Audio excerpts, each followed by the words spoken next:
বিদেশে যে উকিল, এই উকিল পেশাটার কিন্তু অনেক মর্যাদা এবং সম্মান আছে। সঙ্গে টাকাও আছে। জাদু, তোর এই ভ্রমণ বিষয়ক লেকচার আমাদেরকে কেন শোনাচ্ছিস আমি বুঝতে পারছি না।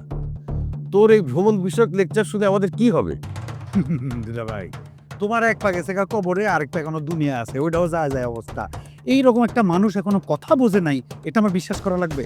তোমার বয়সী পুরুষ এবং মহিলারা এখনো বিদেশের জোয়ান বেটাদের মতো অনেক কঠোর পরিশ্রম করে আর টাকা কামায়। কিন্তু আমরা তো কেউ বিদেশে যাচ্ছি না। তুই তো তোর বয়স টেনে ধরেও আটকাতে পারছিস না। এখন আমাদেরকে বল, আমরা কবে তোর পাশে বউ নামক প্রাণীটিকে দেখতে পাবো? বাবা একদম এই কথাটাই আমি আসলে মামাকে বলতে চাচ্ছিলাম। আমার আগে আপনি মামাকে যে এই কথাটা বলেছেন, এজন্য আপনাকে ধন্যবাদ। আমার একটা কথা আছে এখানে। একটা মামি না পাওয়া পর্যন্ত কিন্তু মামাকে ছাড় দিচ্ছি না। তবে আমি কিন্তু মামার কাছ থেকে তেমনটা আশা করিনি। আমি আশা করেছিলাম মামার কাছ থেকে ছোটখাটো হলেও একটা প্রেমের নজির দেখতে পারবো। আর তোরা কি সব কথা বলছিস, হ্যাঁ? সবাইকে দিয়ে সবকিছু করা সম্ভব? হুম? আমার মনে হয় মামা মূলত বিয়ের পর মামিকে নিয়ে প্রেমের নতুন ইতিহাস সৃষ্টি করবে। আহারে বাবারা, তোরা জাদুকে খেপাস না। দেখা যাবে যে কোনো দিন যে কোনো মুহূর্তে একটা বউ নিয়ে এসে হাজির হয়ে গেছে। হুম, দুলাভাই, ইউ আর রং। তোমাকে আগে বুঝতে হবে, মানুষের জীবন সংগ্রামের সবচেয়ে ব্যর্থ এবং করুণ পরিণতির গল্পের নাম হইল বিয়া।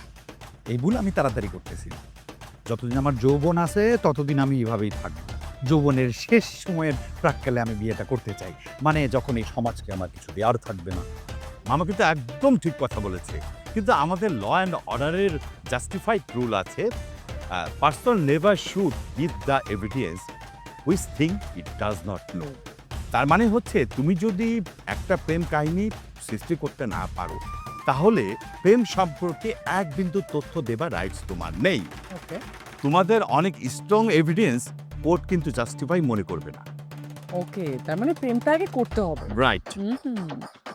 আসলে মামা হইছে কি, মনীষীরা কি বলেন? মনীষীরা বলেন যে প্রেম জীবনকে দেয় ঐশ্বর্য আর মৃত্যুকে দেয় মহিমা। এমন একটা মহান বিষয় নিয়ে অযথা বিতর্ক করে এই বিতর্কিত বিষয়ে আমি শব্দ ব্যয় করতে মোটেও ইচ্ছুক নই। অবজেকশন মামা। এটা কিন্তু প্রেম বিতর্কিত বিষয় না। এটা হচ্ছে মীমাংসার বিষয়। আর আদিকাল থেকে কিন্তু প্রেমকে অনেক মূল্যায়ন করা হয়েছে। তুমি কিন্তু এভাবে কথা বলতে পারো না। ইস, মামা সবার কাছ থেকে এত অপমানিত হওয়ার পর মামার চেহারাটা আর দেখার মতো হচ্ছে না। আমার মনে হচ্ছে মামা আজকালকের ভিতরেই যে কোনো একটা ঘটনা ঘটিয়ে ফেলবে। হ্যাঁ, এটা তো আমার ওয়ান টুর ব্যাপার। আমি খালি বলবো বউ হও, আর সাথে সাথে দেখবা পয়দা হয়ে গেছে। কিন্তু আমি সেটা করব না।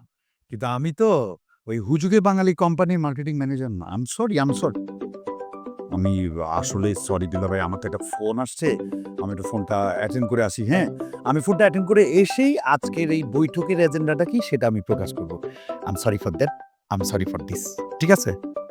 হ্যালো, একটু বড় আলা। এই বল্টু, চল আমরা এসে কি চায়ের আয়োজনটা করে ফেলি। ঠিক কথা বলছেন বারবি। মামা একদম 40-5 শোনা। What is two five? তুমি এত রাতে এখানে বসে কি করতেছো?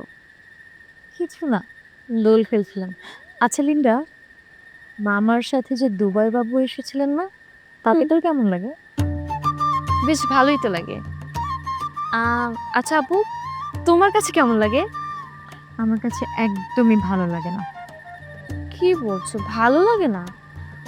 আমার কাছে কেন জানি খুব ভালো লাগে।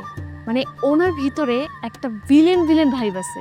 মানে দূর থেকে আসলেই মনে হয় যে আহ, কি সুন্দর একটা মানুষ হেঁটে আসতেছে। আমার এসব ভিলেন টিলেন একদম পছন্দ না। আমার হিরোর মতো ছেলে পছন্দ, খুব সুইট দেখতে। এটার ভিতরে হচ্ছে তোমার আর আমার মধ্যে পার্থক্য। তোমার হিরো টাইপের ছেলে পছন্দ, আর আমার হচ্ছে ভিলেন টাইপের ছেলে পছন্দ। অমনি না, যেই জিজ্ঞাসা করলাম পছন্দ কিনা আজকারা পেয়ে গেল, আমি কিন্তু সোজা এখন ভাবির কাছে গিয়ে বলে দিব। আপু, তুমি এভাবে আমার সাথে কথা বলতেছো কেন? আমার জায়গায় যদি তুমি থাকতে, তুমি বিশ্বাস করো আমি তোমাকে বলতাম, আপু তুমি জমিয়ে প্রেমটা করো, যত ধরনের হেল্প করার দরকার আমি তোমার ছোট বোন লিন্ডা আছি। আর তুমি কিনা আমাকে ফাঁসিয়ে দেওয়ার চিন্তা করতেছো। আমাকে হেল্প করবে? নিজে ওই ছেলেকে পছন্দ করে বসে আছে। আরে ওকে তো পছন্দ আমি করি। কি ভাবতেছো? কিছু না, চল ঘরে যাই? ঠিক আছে, এইসব হিরো ভিলেনের কথা বাদ, চলো আমরা ঘরে যাই। লুডো খেলি। হ্যাঁ, চলো।